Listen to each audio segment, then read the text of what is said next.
Em termos comerciais, a Volkswagen tem uma longa história de produção de equipamento militar, que remonta à Segunda Guerra Mundial, quando produziu o reconhecível Type 181. O mundo está a tornar-se um lugar mais perigoso e a política de segurança europeia está a mudar radicalmente. Mais do que nunca, os crescentes conflitos militares e as tensões geopolíticas estão a reafirmar a necessidade de a Europa melhorar as suas capacidades de defesa. Os governos, o setor da defesa e mesmo as empresas privadas estão a ser significativamente afetados por esta mudança. O fabrico militar está a crescer em resultado da procura crescente de armas, e até os maiores fabricantes de automóveis estão a entrar neste mercado. A Volkswagen é um dos exemplos mais notáveis desta mudança, particularmente na Alemanha. A venerável empresa foi fundada em 1937 para fabricar automóveis para o público em geral, mas está atualmente a preparar-se para fabricar equipamento militar para o exército alemão. O que significa então esta alteração? Será que a cooperação militar cada vez mais frágil entre os Estados Unidos e a Europa, sob a presidência de Donald Trump, é a causa direta da entrada da Volkswagen no sector da defesa? Será que a Europa tem agora de ser responsável pela sua própria segurança? Veja o nosso vídeo para obter respostas às nossas perguntas e muito mais. Para se manter atualizado com o nosso material, não se esqueça de subscrever o nosso canal, ativar as notificações e gostar das nossas publicações.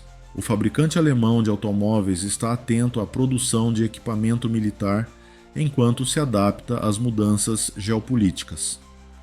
Como parte dos esforços de rearmamento da Europa, a Volkswagen, a conhecida montadora alemã, declarou que está aberta à possibilidade de criar equipamento militar para a Alemanha. Oliver Blume, o diretor executivo da Volkswagen, declarou que a empresa está disposta a explorar ideias para o fabrico de equipamento militar. No entanto, sublinhou que, nesta altura, não há ofertas de possíveis parceiros. De acordo com Blume, a equipa tem uma vasta experiência no sector automóvel e está em condições de oferecer assistência técnica e consultoria, se necessário, sem se comprometer de imediato com instalações de produção. As observações de Blume estão em consonância com os esforços da Alemanha para reforçar o seu poder militar, motivados sobretudo pela preocupação com a perspectiva de uma menor assistência militar dos EUA durante a administração do presidente cessante Donald Trump. A ala europeia está preocupada com a defesa militar da NATO devido à diminuição da participação dos Estados Unidos na aliança. Eles são os que mais gastam na aliança militar internacional, o que só traz prejuízos, disse o presidente dos EUA, Donald Trump. Além disso, defendeu que os membros da NATO aumentem os seus orçamentos militares para 5%. Os Estados-membros da União Europeia tomaram medidas para se separarem ainda mais do sector militar dos EUA na sequência destas observações. Portugal, França e Alemanha foram os que tomaram as medidas mais audaciosas. Devido aos gastos inauditos com a defesa, a França está a exortar as nações europeias a dar prioridade ao investimento nos produtores de armas do continente e a afastarem-se do armamento dos EUA. A única forma de a Europa se manter independente e responsável pela sua própria segurança, segundo o ministro francês da UE, Benjamin Haddad, é dar prioridade máxima ao sector europeu da defesa. Portugal está a reverter o seu plano de substituir os seus caças F-16, fabricados nos Estados Unidos por F-35 mais contemporâneos, adoptando uma abordagem mais ousada. Um dos primeiros casos em que o presidente dos EUA, Donald Trump, sabotou uma transação de armas potencialmente lucrativa é este. Os F-35 não foram desqualificados do processo de seleção para a substituição dos F-16, segundo o Ministério da Defesa português. Há receios de que o governo do CSUA opte por restringir o acesso a atualizações de software e peças sobressalentes necessárias para tornar o F-35 totalmente operacional, dadas as repetidas ameaças de Trump de anexar a Groenlândia e ameaçar o Canadá. O Canadá é uma das nações fora da UE que se opõe à indústria militar do Zebrawa. O Canadá tenciona examinar o contrato do avião de combate F-35 com os Estados Unidos. O governo canadiano está a considerar os caças Eurofighter Typhoon, produzidos por um consórcio europeu que inclui o Reino Unido, a Alemanha, a Itália e a Espanha, ou os Gripens da Suécia ou os caças Rafale da França, em vez dos F-35 dos Airwats. Depois do Canadá, a Alemanha é outro ator destemido da UE, que está disposto a abandonar a indústria militar americana. A Alemanha está atualmente a trabalhar arduamente para diversificar e nacionalizar os seus sectores de produção industrial militar. Os mercados financeiros foram significativamente afetados pela procura crescente de equipamento de defesa, como o demonstra o forte crescimento das ações das empresas de defesa alemãs, que expandiram a sua capacidade de produção. Várias fábricas de automóveis, inicialmente construídas para produzir componentes para veículos ligeiros ou motores de combustão interna, estão agora a ser modificadas para responder à procura do sector militar. A adaptabilidade industrial destas fábricas poderá permitir ajustamentos rápidos à evolução das exigências do mercado da defesa, nomeadamente no que se refere a componentes para veículos aeroespaciais ou blindados.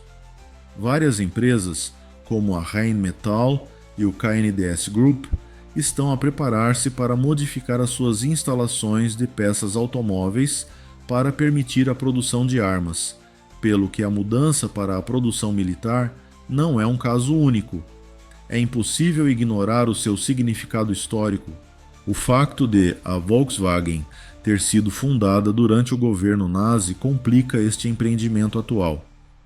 Para além de fabricar veículos armados para os nazis durante a Segunda Guerra Mundial, a empresa criou e fabricou o Volkswagen Type 181 para o exército da Alemanha Ocidental e, posteriormente, para os consumidores civis americanos e britânicos.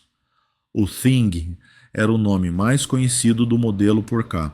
Através de uma joint venture entre a marca de caminhões e autocarros MAN e a Rheinmetall AG, um fabricante de veículos militares, a Volkswagen também está ativa no sector da defesa, devido a uma queda drástica nas exportações de veículos, que foram reduzidas para metade em relação aos níveis anteriores à pandemia. As fábricas de automóveis alemãs estão atualmente a funcionar com a capacidade máxima. A queda é parcialmente causada pela mudança do mercado europeu para a eletrificação, que está a alterar a produção automóvel tradicional, e pela crescente concorrência dos fabricantes chineses, que são atualmente os maiores exportadores de automóveis do mundo.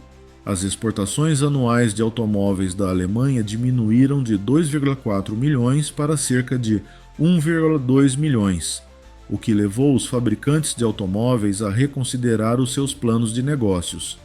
A intensa concorrência, em particular de empresas como a Tesla, é visível no lucro da Volkswagen em 2024 de 12,4 mil milhões de euros, que foi cerca de 31% inferior ao do ano anterior.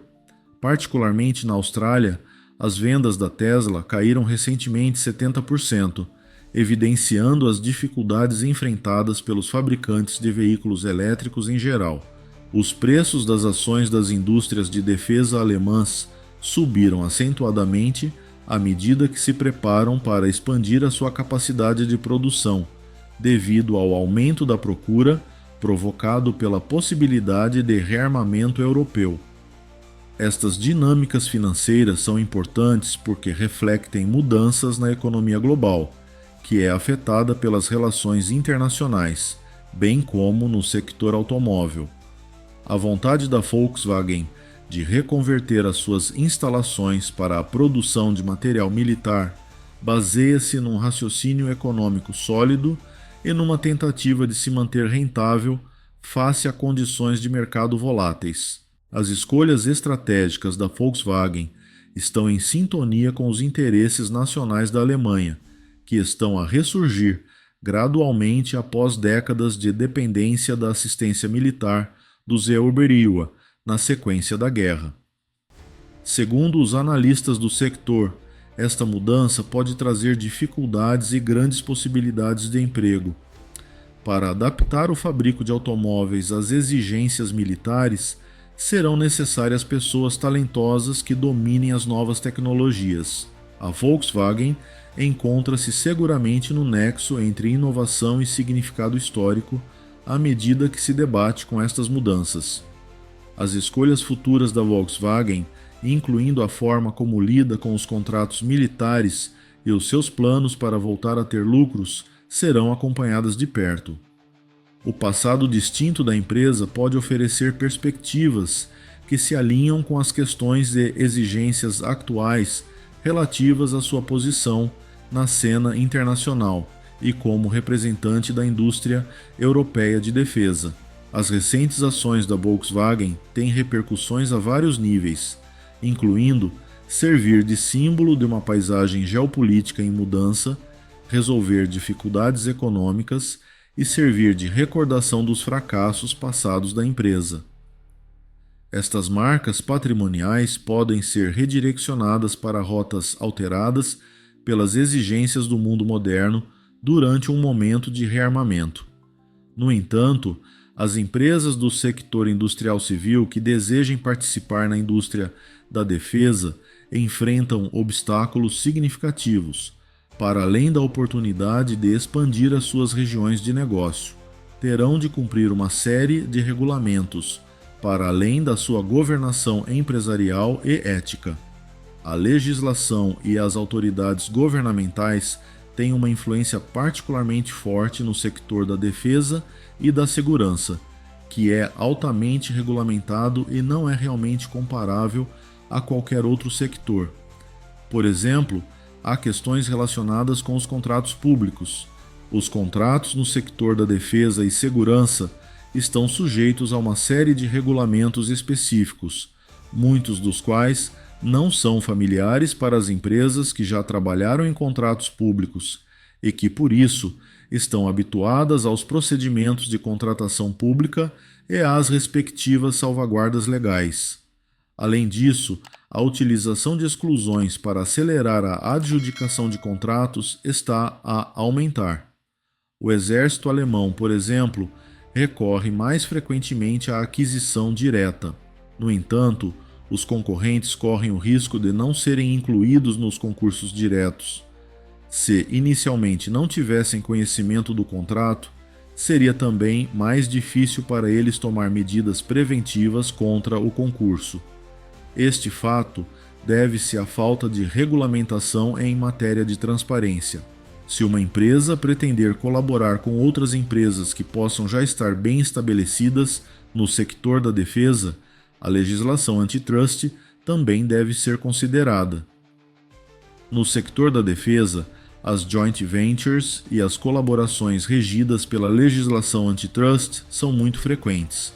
Nestas situações, quaisquer limitações à concorrência devem ser evitadas ou justificadas. As empresas que começam a produzir armas devem também considerar a forma como isso pode afetar outras divisões da empresa. Além disso, pelo menos na Europa, o dinheiro privado tem historicamente investido pouco no sector da defesa e da segurança. Estima-se que o capital privado tenha cerca de 3,5 bilhões de dólares em pó seco a nível mundial, ou seja, promessas financeiras não atribuídas pelos investidores, pelo que existe aqui um grande potencial. No entanto, os limites impostos pela legislação do comércio externo aos fundos estrangeiros e aos fundos com uma base de investidores estrangeiros relevante aplicam-se aos investimentos no sector da defesa e da segurança. Estas restrições podem ser aplicáveis tanto à entrada como à saída de um investimento. A escolha da Volkswagen de transitar para o fabrico militar, apesar de todos os desafios, é a indicação mais clara da determinação da Alemanha em melhorar as suas defesas. A Alemanha vai aumentar a sua despesa militar em centenas de milhares de milhões de euros, mas desta vez será para a defesa e não para a expansão territorial. No entanto, a decisão da Alemanha de romper com as tradições pacifistas da sua história do pós-guerra, abandonando o estrangulamento fiscal, Schwarz, Null ou Black Zero, e abrindo as torneiras para a reconstrução militar e das infraestruturas, é um momento importante. Poderá eventualmente resultar no ressurgimento da Alemanha como uma força política e econômica forte e derrotada no centro da Europa. Se a invasão da Ucrânia por Putin provocasse esta mudança na ordem geopolítica da Europa, seria extremamente irônico. Quando o comandante russo lançou os seus tanques na Ucrânia, não tinha qualquer intenção de fortalecer o antigo inimigo. No entanto, o resultado pode facilmente ter sido esse. Ler demasiado sobre a forma como os mercados financeiros estão a reagir aos acontecimentos mundiais é sempre arriscado. É frequente cometerem erros ou, por outro lado, não verem o seu destino. Mas, esta semana, os mercados financeiros fizeram uma declaração clara em resposta às promessas da Alemanha de flexibilizar as regras orçamentais. Os rendimentos das obrigações do Estado alemão dispararam, fazendo com que os restantes mercados de dívida europeus seguissem o mesmo caminho. Houve quem lhe chamasse um dos piores colapsos do mercado obrigacionista desde a unificação da Alemanha em 1990. No entanto, a mensagem que transmite não é tão terrível como a palavra crash sugere. Pelo contrário, sugere um regresso a um crescimento mais rápido e, consequentemente, a taxas de juro mais elevadas. E é precisamente disso que a Alemanha precisa para ultrapassar a sua doença de baixo crescimento, como defendem muitos macroeconomistas. As despesas militares são a melhor forma de relançar uma economia em crise, sobretudo num país onde a indústria automóvel é a principal fonte de rendimento. Os empregos perdidos na indústria automóvel alemã, outrora dominante, podem ser facilmente substituídos por empregos no fabrico de tanques, drones e cartuchos de artilharia.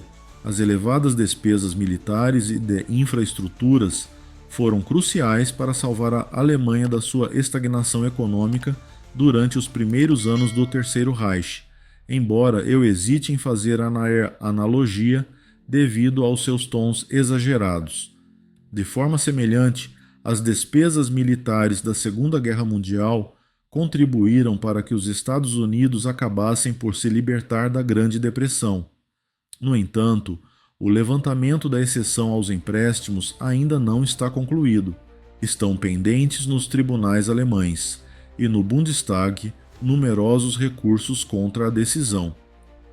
Para que a medida seja aprovada antes da tomada de posse do próximo parlamento, a 25 de março, o novo chanceler alemão Friedrich Merz terá de contar significativamente com a supermaioria do governo liderado por Schulz no atual Bundestag. Qualquer abrandamento poderá ser bloqueado pelo Die Linke e pela alternativa para a Alemanha. A AfD já indicou que vai recorrer da decisão em Karlsruhe, o tribunal constitucional mais poderoso da Alemanha. As tentativas de flexibilização dos limites têm sido vistas de forma negativa pelo tribunal.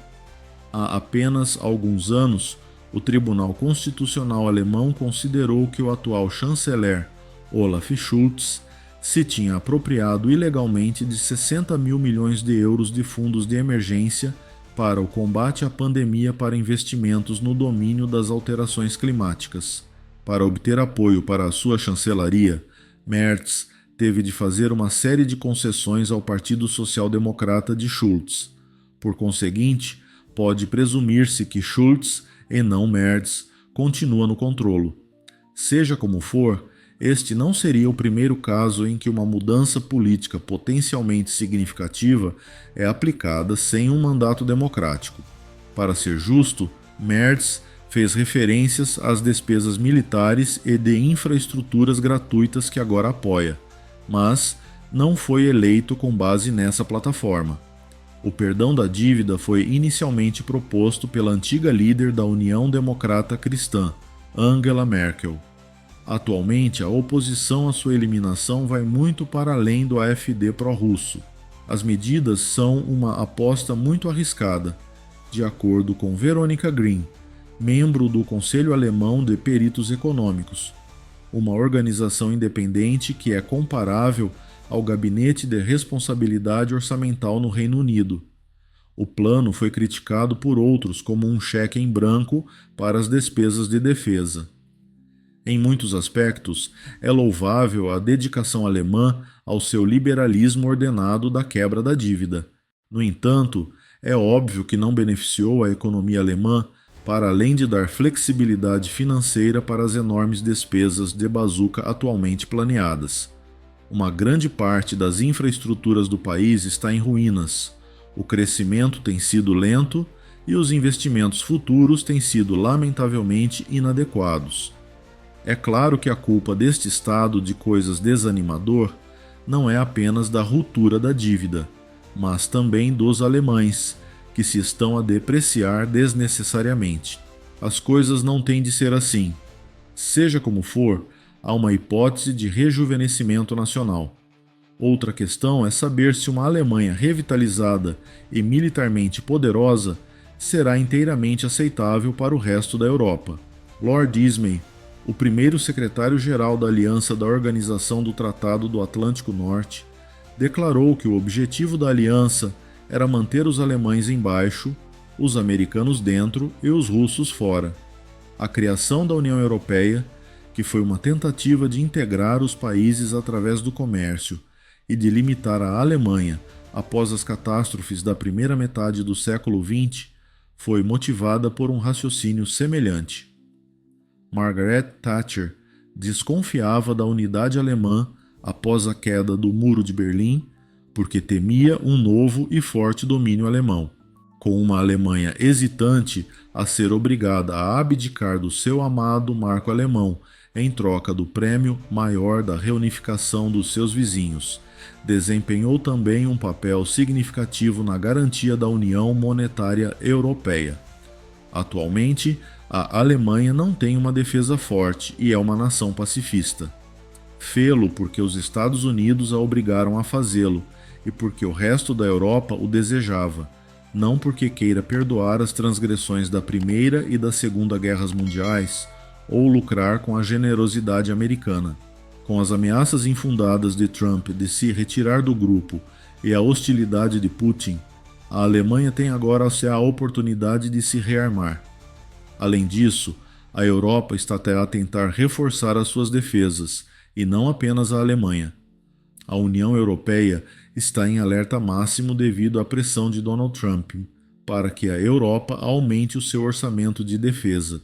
Ursula von der Leyen, presidente da Comissão Europeia, o ramo executivo da UE, apresentou um plano abrangente para aumentar as despesas europeias com a defesa para 840 mil milhões de dólares.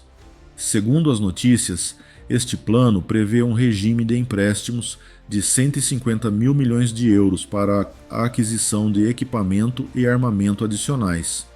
Num momento delicado em que os líderes europeus estão em pânico com as exigências de Trump, as medidas representam uma mudança dramática de estratégia. O mundo mudou abruptamente, apesar da convicção de longa data da União Europeia de que foi fundada com base nos princípios do comércio livre e da paz. Vivemos numa época de rearmamento, segundo a senhora von der Leyen. A maioria das possibilidades apresentadas por von der Leyen inclui regulamentos e empréstimos orçamentais falhados. Os Estados-membros da União Europeia, cujos orçamentos já estão sobrecarregados, decidirão se querem aumentar as despesas militares. No entanto, o momento está a tornar-se mais essencial, uma vez que a Ucrânia se debate com uma grave escassez de armas no seu conflito com a Rússia. Antes de os chefes de Estado e de governo dos 27 países membros do bloco se reunirem em Bruxelas, von der Leyen tornou público o seu plano. Na sequência das declarações de von der Leyen, o euro subiu 0,3% para 1,21 USD, o seu nível mais elevado desde 26 de fevereiro. O rendimento das obrigações alemãs a 10 anos foi negociado em cerca de 2,46%, contra cerca de 2,43% antes das notícias, com as obrigações europeias a igualarem os avanços anteriores. A iniciativa de 150 mil milhões de euros da proposta para dar aos Estados-membros financiamento da UE para a defesa é, sem dúvida, a sua característica mais inventiva.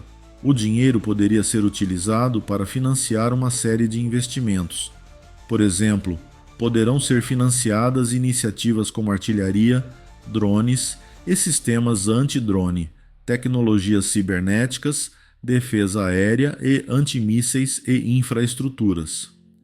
Altos funcionários da Comissão Europeia afirmaram que os mercados de capitais serão utilizados para angariar fundos para o programa, a fim de ajudar os planos de trabalho a curto prazo dos Estados-membros e as medidas comparáveis durante a epidemia de Covid. Será desenvolvido um novo instrumento de crédito. A base jurídica reconhecida pela Comissão sugere que não será necessário o apoio unânime de todos os Estados-membros. De acordo com pessoas com conhecimento da situação, a quem foi concedido o anonimato para falar sobre as delicadas discussões, isto significa que nações como a Hungria poderiam evitar possíveis vetos.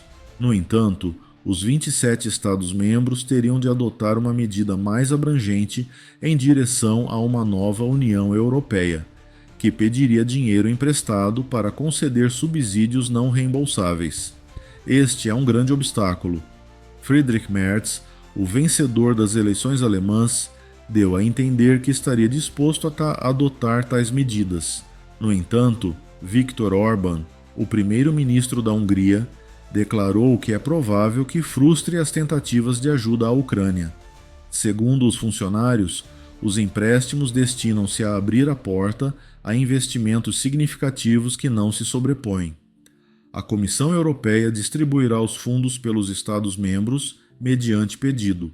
De acordo com von der Leyen, a Comissão Europeia distribuirá os fundos aos Estados-membros mediante pedido, o que permitirá aos países-membros reunir a procura e fazer compras coletivas. Os Estados-membros podem aumentar significativamente o seu apoio à Ucrânia com este equipamento. A senhora von der Leyen já declarou a sua intenção de sugerir que os investimentos em defesa sejam isentos dos rigorosos regulamentos sobre o déficit da União Europeia. Desde 2021, as despesas europeias com a defesa aumentaram 30%. Em suma, a Alemanha e o resto da Europa estão preocupados com a possibilidade de Donald Trump retirar a assistência militar à Europa, com as ações cada vez mais precipitadas de Putin e com a alteração dos equilíbrios geopolíticos. Os sinais mais óbvios das crescentes preocupações com a segurança no continente são o aumento acentuado do orçamento de defesa da União Europeia e o facto de até as empresas civis alemãs estarem a mudar para o fabrico militar. A Europa é muito mais vulnerável atualmente do que era no passado. Além disso, todas as ações são essenciais para garantir não só a defesa nacional, mas também a segurança e a estabilidade do continente. Agradecemos que nos siga